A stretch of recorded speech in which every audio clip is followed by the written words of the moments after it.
Quelle était belle cette photo de famille des 195 chefs d'État réunis au Bourget ce lundi 30 novembre 2015 lors de la cérémonie d'ouverture de la COP 21. Tous apparemment solidaires, rêvant d'un accord universel, bousculant les codes, les intérêts financiers et les petits calculs électoraux. Malheureusement, les climato-sceptiques ont rapidement refait surface. Le coup près est tombé en ce funeste 1er juin 2017, quand depuis les jardins de la Maison-Blanche, Donald Trump a décidé de retirer les États-Unis des accords de Paris. Car l'élan vertueux de la COP 21 cache de nombreuses lacunes où l'histoire, la géographie, l'économie et la politique viennent souvent jouer les troubles faits. Le développement durable repose sur la gestion simultanée de 3 piliers complémentaires mais non substituables, l'environnement, le sociétal et l'économique. La transition énergétique s'inscrit dans ce concept. Elle s'appuie, elle aussi, sur 3 piliers en parfaite bijection avec ceux du développement durable.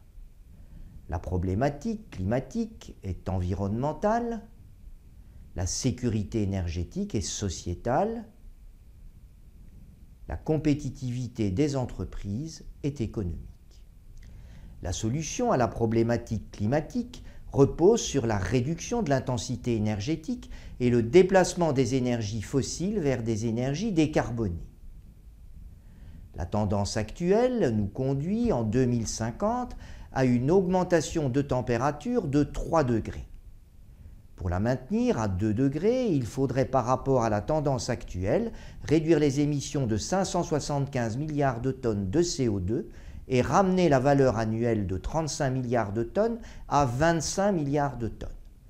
Un objectif qui impliquerait que la part des combustibles fossiles passe de 82% aujourd'hui à un peu plus de 50% à l'horizon 2050. La Chine représenterait près d'un tiers de l'effort, contre 13% pour les États-Unis, 6% pour l'Europe et 50% pour le reste du monde. L'OCDE ne compterait que pour 30% de l'effort, alors que les pays émergents compteraient pour 70% de l'effort. On retrouve là une nouvelle preuve du syndrome du pauvre. Le second pilier est la sécurité énergétique. Il s'agit bien entendu d'un droit élémentaire pour chaque consommateur de sécuriser son approvisionnement énergétique. Mais la sécurité énergétique est aussi contrainte par de nombreuses composantes géopolitiques, historiques et émotionnelles. Les exemples de chantage énergétique sont tellement nombreux.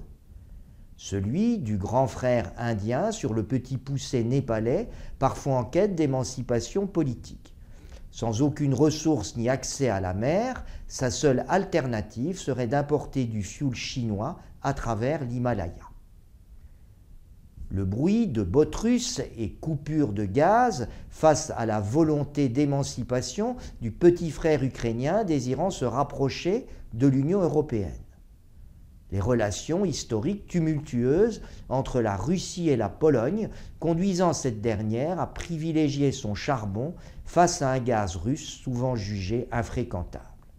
Le troisième pilier est économique et concerne la compétitivité des entreprises qui, selon les secteurs d'activité, est largement conditionnée par les prix de l'énergie. Ceci conduit inévitablement à des calculs économiques qui ne seront pas nécessairement en phase avec les intérêts climatiques.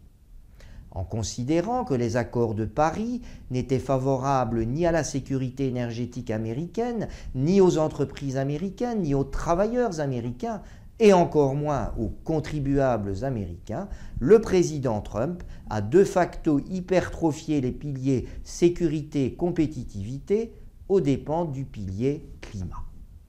L'histoire en atteste. Le pire ennemi de la transition énergétique n'est ni le charbon, ni le pétrole, ni le gaz, mais bien l'égoïsme nationaliste. Aussi, ce sont probablement dans des alliances régionales pertinentes, gérant de façon coordonnée les destins énergétiques, que se trouve la clé de la transition.